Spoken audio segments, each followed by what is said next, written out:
Don't think for a moment that we got where we were without the slightest difficulty, just paddled along, fanned by tropic breezes.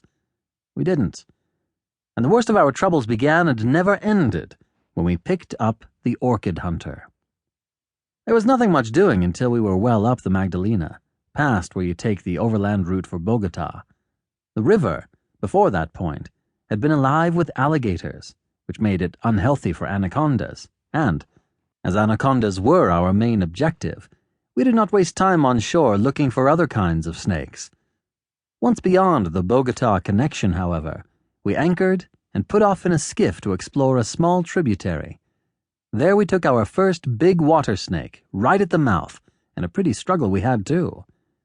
After carrying it aboard our flatboat, we went up farther, and, a mile from the main river, came upon the most incongruous craft, deserted and tied to the bank, that you can possibly imagine in the middle of South America.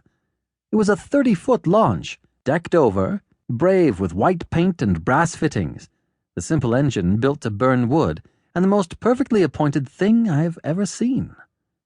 Hardly had we finished examining it and got back into our own boat when there was a wild chorus of yells from the jungle, the spat, spat, spat of an automatic, and a lanky white man jumped on deck, cast off the line, and, dodging into the cabin, let the launch go with the current.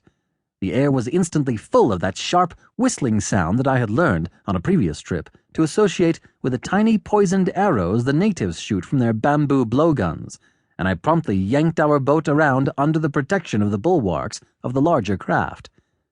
For 5 minutes, as we were carried swiftly down the stream, we all lay low, and then the white man put his head over the side of the launch.